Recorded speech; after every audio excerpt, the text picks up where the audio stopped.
पार पडतीये। बैठकीच्या अनुषंगाने नेमके काय निर्णय घेतले जातात हे देखील पाहणं महत्त्वाचं ठरणार आहे।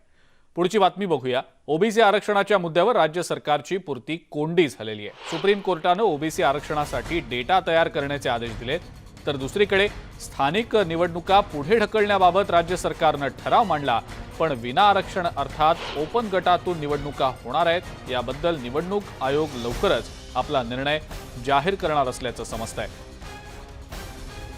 सुप्रीम कोर्टाच्या आदेशानुसारच या निवडणुका होणार असल्याचं समजतंय। निवडणूक आयोगाने या संदर्भातली माहिती देखील दिलेली आहे।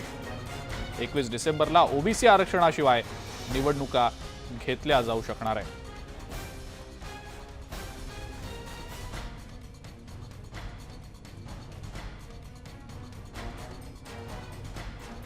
इलेक्शन कमिशनला कळवण्यात यावं की डाटा गोळा झाल्यानंतरच या सगळ्या इलेक्शन्स आम्ही घेऊ, तोपर्यंत या इलेक्शन घेण्यात येऊ नये अशा प्रकारची जे आहे एक ठराव तो आता तयार होऊन त्याच्याकडे ताबडतोब इलेक्शन कमिशनकडे जाईल।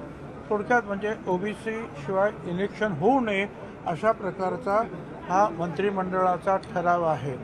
त्यानंतर आणखीन 2 गोष्टी झाल्या त्याच्यामध्ये, त्याच्यासाठी या कामासाठी एक आज ऑफिसर जे सेक्रेटरी जो आहे हा फक्त त्या कामासाठी आपण नेमला पाहिजे आणि त्यांनी आयोगाबरोबर संपर्क साधून हे काम रात्रंदिवस पूर्ण करायला हवं।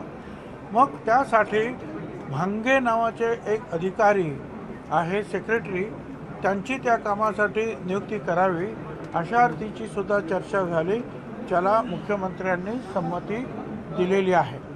तिसरी गोष्ट होती की त्यांना फंड्स देण्याच्या संदर्भामध्ये, तर आता त्यांना कामापुरते जे पैसे लागत आहेत ते पैसे जे आहेत मंजूर करून पाठवलेले आहेत, परंतु त्यांना जी मोठी रक्कम पाहिजे आहे, मग ती 350 कोटी आहे का 400 कोटी आहे, ती सगळी रक्कम जी आहे येत्या पुरवणी मागणीमध्ये जो आता आपला जो अधिवेशन आता आपलं सुरू होईल त्या पुरवणी मागणीमध्ये हे सगळ्या पैसे जे आहेत टाकण्यात येतील आणि त्याची मंजुरी जी आहे विधिमंडळाकडून विधानसभेमध्ये घेण्यात येईल आणि त्याप्रमाणे मग त्या आयोगाने केलेल्या मागण्यांची सगळी पूर्तता करण्यात येईल।